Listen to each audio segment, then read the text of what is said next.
പറഞ്ഞു ഓരോ ഓർഗാനിസവും അവർ ഈ പറഞ്ഞ അബയോട്ടിക് ഫാക്ടേഴ്സുമായിട്ട് റെസ്പോണ്ട് ചെയ്യുന്നത് പലതരത്തിലാണെന്ന് പറഞ്ഞു.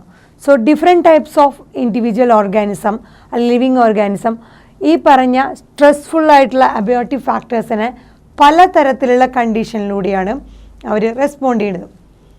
അതിൽ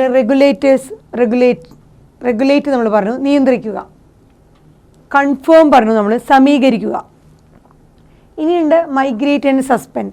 സോ ഈ പല ഡിഫറെൻറ്റ് ആക്ടിവിറ്റീസിലൂടെയാണ് ഇവർ എന്ത് ചെയ്യുന്നത്, ഹോമിയോസ്റ്റാസിസ് മെയിൻറ്റെയിൻ ചെയ്യാൻ ശ്രമിക്കുന്നത്. സോ ഇതൊരു ഡയഗ്രമാറ്റിക് റെപ്രസെൻറ്റേഷൻ ആണ്. എങ്ങനെയാണ് ഓർഗാനിസം അതിൻ്റെ എക്സ്റ്റേണൽ ആൻഡ് ഇൻറ്റേർണൽ എൻവയോൺമെൻറ്റുമായിട്ട് അത് അഡാപ്റ്റ് ചെയ്യണത്. സോ അതിൻ്റെ എക്സ്റ്റേണൽ എൻവയോൺമെൻറ്റുമായിട്ട് അതിൻ്റെ ഇൻറ്റേർണൽ എൻവയോൺമെൻറ്റ് എങ്ങനെയാണ് അത് അഡാപ്റ്റ് ചെയ്ത് കോപ്പ് ചെയ്ത് മാനേജ് ചെയ്ത് പോകുന്നതിൻ്റെ ഡയഗ്രമാറ്റിക് റെപ്രസെൻറ്റേഷൻ. സോ ഓർഗാനിസത്തിൻ്റെ അബയോട്ടിക് ഫാക്ടറുമായിട്ടുള്ള ഒരു ഡയഗ്രമാറ്റിക് റെപ്രസെൻറ്റേഷനാണ് ഒരു ഗ്രാഫ് പോലെ ഇവിടെ കാണിച്ചേക്കുന്നത്. സോ ഇതാണ് അതിൻ്റെ ഇൻറ്റേർണൽ ലെവൽ കാണിച്ചേക്കുന്നത്. ഇതാണ് internal level inside the body. Internal level എങ്ങനെയാണ്, എക്സ്റ്റേണൽ ലെവൽ ടെമ്പറേച്ചർ എങ്ങനെയാണ്. സോ ഇവിടെ എക്സ്റ്റേണൽ ലെവൽ, ഇവിടെ കാണിച്ചിരിക്കുന്നത് ഇൻറ്റേർണൽ ലെവലാണ്. സോ അങ്ങനെ നോക്കുമ്പോൾ നമ്മൾ പറഞ്ഞ ഈ റെഡ് ലൈനാണ് കാണിച്ചിരിക്കുന്നത് റെഗുലേറ്റേഴ്സ്. റെഡ് ലൈനാണ് റെഗുലേറ്റേഴ്സ്. എന്തായിരുന്നു റെഗുലേറ്റേഴ്സ്? നിയന്ത്രിക്കാൻ പറ്റുന്നത്. സോ ബോഡി ടെമ്പറേച്ചർ റെഗുലേറ്റ് ചെയ്യാൻ പറ്റുന്നത്, ഔട്ട്സൈഡ് ചേഞ്ചിങ് ടെമ്പറേച്ചറിനനുസരിച്ച് സ്വന്തം ബോഡി ടെമ്പറേച്ചർ റെഗുലേറ്റ് ചെയ്യാൻ പറ്റുന്നത്, അതായത് കോൺസ്റ്റൻറ്റ് ബോഡി ടെമ്പറേച്ചർ മെയിൻറ്റെയിൻ ചെയ്യാൻ പറ്റുന്നവരായിരുന്നു റെഗുലേറ്റേഴ്സ്. അവരെങ്ങനെയാണ് ആ കോൺസ്റ്റൻറ്റ് ബോഡി ടെമ്പറേച്ചർ അഥവാ ഹോമിയോസ്റ്റാസിസ് മെയിൻറ്റെയിൻ ചെയ്തത്? അവർ ത്രൂ നമ്മൾ പറഞ്ഞ കുറേ ആക്ടിവിറ്റീസിലൂടെ. സോ റെഗുലേറ്റ് ചെയ്തുകൊണ്ട് നിയന്ത്രിച്ചുകൊണ്ടാണ് അവർ ആ ബോഡി ടെമ്പറേച്ചർ പുറത്തെ ടെമ്പറേച്ചർ വേരി ചെയ്യുന്നതനുസരിച്ച് അവർ കൺട്രോൾ ചെയ്തത് കോൺസ്റ്റൻ്റ് ആക്കി വെച്ചിരുന്നത്. നമ്മൾ പറഞ്ഞിട്ടുണ്ടായിരുന്നു സ്വെറ്റ് ചെയ്യണതും ഷിവർ ചെയ്യണതും ആ റെഗുലേഷൻ മെത്തേഡ്. അതും നമ്മൾ പറഞ്ഞ എല്ലാ ബേർഡ്സും മാമൽസും നമ്മൾ പറഞ്ഞിട്ടുണ്ടായിരുന്നു അതിന് എക്സാമ്പിളായിട്ട്. ഇനി അടുത്തൊരു കാറ്റഗറിയാണ് ഒരു ഗ്രീൻ ലൈനായിട്ട് ഇവിടെ കാണിച്ചേക്കുന്നത് കൺഫേമേഴ്സ്. കൺഫേമേഴ്സ് എന്തായിരുന്നു? ഈ റെഗുലേറ്റേഴ്സ് കഴിഞ്ഞിട്ടുള്ള വേറൊരു ടൈപ്പ് നമ്മൾ കൺഫേമേഴ്സ്. ഇങ്ങനെ കോൺസ്റ്റൻറ്റ് ബോഡി ടെമ്പറേച്ചർ കൺട്രോൾ ചെയ്യാൻ പറ്റാത്ത ഒരാൾക്കാരായിരുന്നു കൺഫേമേഴ്സ്. സോ പുറത്തെ ടെമ്പറേച്ചർ അനുസരിച്ച് ഇൻസൈഡ് ബോഡി ടെമ്പറേച്ചർ ചേഞ്ച് ചെയ്യുന്നവരായിരുന്നു. സോ എക്സ്റ്റേണൽ ടെമ്പറേച്ചറിനനുസരിച്ച് ഇൻറ്റേർണൽ ടെമ്പറേച്ചർ ചേഞ്ച് ചെയ്യുന്നവരാണ് കൺഫേമേഴ്സ്. റെഗുലേറ്റേഴ്സ് എക്സ്റ്റേണൽ ടെമ്പറേച്ചർ അനുസരിച്ചിട്ട് ചേഞ്ച് ചെയ്യില്ല, കോൺസ്റ്റൻ്റ് ആയിട്ടുള്ള ഒരു ബോഡി ടെമ്പറേച്ചർ മെയിൻറ്റെയിൻ ചെയ്യുന്നവരായിരുന്നു റെഗുലേറ്റേഴ്സ്. സോ കൺഫേമേഴ്സ് എന്ന് പറഞ്ഞു കഴിഞ്ഞാൽ body temperature external temperature ambient temperature എന്താണോ അതിനനുസരിച്ച് ചേഞ്ച് ചെയ്യുന്നതാണ് കൺഫേമേഴ്സ്. എന്നാൽ ഇത് രണ്ടിനും ഇടയ്ക്ക് ഒരു അതായത് കൺഫേമേഴ്സിനും ഈ പറഞ്ഞ റെഗുലേറ്റേഴ്സിനും ഇടയ്ക്ക് ഒരു ഗ്രൂപ്പ് ഉണ്ട് എന്ന് പറയാം. സോ ഈ കോഴ്സ് ഓഫ് ഇവല്യൂഷൻ്റെ ആ ഒരു ടൈമിൽ ഇവല്യൂഷൻ്റെ ആ ഒരു ഭാഗമായിട്ട് ചില ഓർഗാനിസംസ് ഒക്കെ എന്ത് ചെയ്തു, റെഗുലേറ്റേഴ്സായിട്ട് മാറി. അതിനു മേലെ ചില ഓർഗാനിസം അത് പറ്റാത്തവരൊക്കെ കൺഫേമേഴ്സായിട്ട് വന്നു. സോ മാക്സിമം ഓരോ ഓർഗാനിസം എന്ത് ചെയ്യും, അവരവരുടെ ഹോമിയോസ്റ്റാസിസ് മെയിൻറ്റെയിൻ ചെയ്യാൻ ഒരു സർട്ടൻ ലിമിറ്റ് വരെ മെയിൻറ്റെയിൻ ചെയ്യാനായിട്ട് നോക്കി.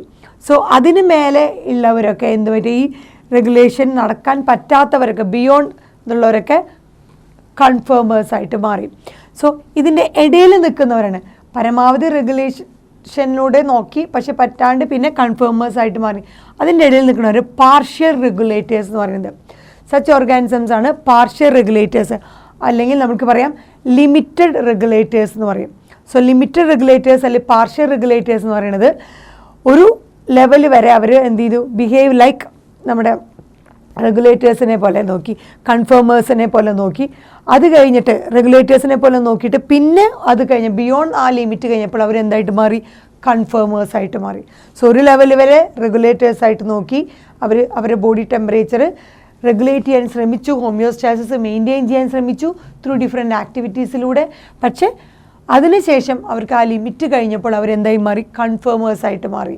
ആ ഒരു കാറ്റഗറിയാണ് പാർഷ്യൽ റെഗുലേറ്റേഴ്സ്. ഭാഗികമായി റെഗുലേഷന് ശ്രമിക്കുകയും അതിന് ആ ലിമിറ്റിന് അപ്പുറം അവർക്ക് കൺഫേമേഴ്സായിട്ട് മാറുകയും ചെയ്തവരാണ് പാർഷ്യൽ റെഗുലേറ്റേഴ്സാണ്. സോ പാർഷ്യൽ റെഗുലേറ്റേഴ്സ് അല്ലെങ്കിൽ ലിമിറ്റഡ് റെഗുലേറ്റേഴ്സിന് എക്സാമ്പിളാണ് ചില aquatic vertebrates. Aquatic vertebrates partial റെഗുലേറ്റേഴ്സിന് എക്സാമ്പിളാണ്. സോ റെഗുലേറ്റേഴ്സ് എന്ന് പറഞ്ഞു കഴിഞ്ഞാൽ കോൺസ്റ്റൻറ്റ് ബോഡി ടെമ്പറേച്ചർ, പുറത്തെ ടെമ്പറേച്ചർ എന്ത് തന്നെ ആയിക്കോട്ടെ കോൺസ്റ്റൻറ്റ് ബോഡി ടെമ്പറേച്ചർ മെയിൻറ്റെയിൻ ചെയ്യാൻ സാധിക്കുന്നവരാണ്, റെഗുലേറ്റ് ചെയ്തുകൊണ്ട് നിയന്ത്രിക്കാൻ പറ്റുന്നവരാണ് റെഗുലേറ്റേഴ്സ്. എന്നാൽ പുറത്തെ ടെമ്പറേച്ചർ ഔട്ട്സൈഡ് എക്സ്റ്റേണൽ ടെമ്പറേച്ചർ അല്ലെങ്കിൽ അതിനനുസരിച്ച് മെയിൻറ്റെയിൻ ചെയ്യാൻ പറ്റാതെ ഇൻറ്റേർണൽ ടെമ്പറേച്ചർ ചേഞ്ച് ചെയ്യുന്നവരായിരുന്നു കൺഫേമേഴ്സ്. ഇതിൻ്റെ ഇടയിൽ നിൽക്കുന്നവരാണ് ഒരു പരിധിവരെ റെഗുലേറ്റേഴ്സായി നിന്നുകൊണ്ട് അതിന് മേലെയുള്ള ലെവലിൽ കൺഫേമേഴ്സ് ആയവരാണ് പാർഷ്യൽ റെഗുലേറ്റേഴ്സ്. സോ റെഗുലേറ്റേഴ്സ് എന്ന് പറഞ്ഞു കഴിഞ്ഞാൽ ഒരു കോൺസ്റ്റൻറ്റ് ബോഡി ടെമ്പറേച്ചർ മെയിൻറ്റെയിൻ ചെയ്യുകയും പുറത്തെ ടെമ്പറേച്ചർ ഏത് തന്നെ ആയിക്കോട്ടെ കോൺസ്റ്റൻറ്റ് ബോഡി ടെമ്പറേച്ചർ മെയിൻറ്റെയിൻ ചെയ്യാൻ സാധിക്കുന്നു, നിയന്ത്രിച്ചുകൊണ്ട് ബോഡി ടെമ്പറേച്ചർ പുറത്തെ ടെമ്പറേച്ചറിനനുസരിച്ച് നിയന്ത്രിച്ചുകൊണ്ട് കോൺസ്റ്റൻ്റ് ആയിട്ടുള്ള ബോഡി ടെമ്പറേച്ചർ അല്ലെങ്കിൽ ഹോമിയോസ്റ്റാസിസ് മെയിൻറ്റെയിൻ ചെയ്യുന്നവരായിരുന്നു റെഗുലേറ്റേഴ്സ്. അതിനുശേഷം പിന്നെയുള്ളത് കൺഫേമേഴ്സ്. സോ പുറത്തെ ടെമ്പറേച്ചറിനനുസരിച്ച് ഔട്ട്സൈഡ് എക്സ്റ്റേണൽ ടെമ്പറേച്ചറിനനുസരിച്ച് ഇൻസൈഡ് ഇൻറ്റേർണൽ എൻവയോൺമെൻറ്റ് മെയിൻറ്റെയിൻ ചെയ്യാൻ പറ്റാതെ ഇൻറ്റേർണൽ ടെമ്പറേച്ചർ ചേഞ്ച് ചെയ്യുന്നവരായിരുന്നു കൺഫേമേഴ്സ്.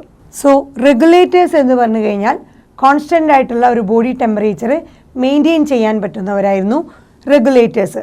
സോ അവർ ഹോമിയോസ്റ്റാസിസ് നിയന്ത്രിച്ചുകൊണ്ട് എങ്ങനെ ഹോമിയോസ്റ്റാസിസ് മെയിൻറ്റെയിൻ ചെയ്തേ, അവർ ഈ പറഞ്ഞ ഔട്ട്സൈഡ് അല്ലെങ്കിൽ എക്സ്റ്റേണൽ ടെമ്പറേച്ചറിൽ എന്ത് തന്നെ മാറ്റങ്ങൾ വന്നോട്ടെ അതിന് ആനുപാതികമായിട്ട് തന്നെ അവരുടെ body temperature internal environment constant ആയിട്ട് മെയിൻറ്റെയിൻ ചെയ്യാൻ പറ്റുന്ന ഹോമിയോസ്റ്റാസിസ് മെയിൻറ്റെയിൻ ചെയ്യാൻ പറ്റുന്ന ആളുകൾ ടൈപ്പായിരുന്നു റെഗുലേറ്റേഴ്സ്.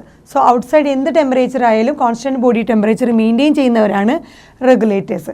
അതേസമയം കൺഫേമേഴ്സ് എന്ന് പറഞ്ഞു കഴിഞ്ഞാൽ പുറത്തെ ടെമ്പറേച്ചർ ചേഞ്ച് ചെയ്ത് കഴിഞ്ഞാൽ ഇൻറ്റേർണൽ ടെമ്പറേച്ചറും അതിനനുസരിച്ച് ചേഞ്ച് ചെയ്യുന്നവരായിരുന്നു കൺഫേമേഴ്സ്. കൺഫേമേഴ്സ് എന്ന് പറഞ്ഞു കഴിഞ്ഞാൽ ഔട്ട്സൈഡ് ടെമ്പറേച്ചറിനനുസരിച്ച് ഇൻറ്റേർണൽ ടെമ്പറേച്ചർ ചേഞ്ച് ചെയ്യുന്നു, അവർക്ക് റെഗുലേറ്റ് ചെയ്യാനുള്ള കഴിവില്ല, അവരാണ് കൺഫേമേഴ്സ്.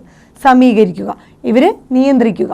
എന്നാൽ ഒരു പരിധിവരെ റെഗുലേഷന് വേണ്ടി ശ്രമിക്കുകയും അവരുടെ ഒരു മാക്സിമം ലിമിറ്റ് വരെ അവർ ആ ഒരു ലിമിറ്റ് റേഞ്ച് വരെ ഹോമിയോസ്റ്റാസിസ് മെയിൻറ്റെയിൻ ചെയ്യാൻ ശ്രമിക്കുകയും അതിനുശേഷം അവർക്ക് പറ്റാതെ ആ ലിമിറ്റഡ് റേഞ്ച് കഴിഞ്ഞ് അതിന് ശേഷം അവർ കൺഫേമേഴ്സായിട്ട് മാറുകയും ചെയ്യുന്ന ഗ്രൂപ്പുകാരാണ് പാർഷ്യൽ റെഗുലേറ്റേഴ്സ്. സോ ഒരു പരിധിവരെ അവർ അവരുടെ ഔട്ട്സൈഡ് ടെമ്പറേച്ചറിനനുസരിച്ച് ഇൻറ്റേർണൽ ബോഡി ടെമ്പറേച്ചർ ഹോമിയോസ്റ്റാസിസ് വഴി മെയിൻറ്റെയിൻ ചെയ്യാൻ ശ്രമിച്ചു.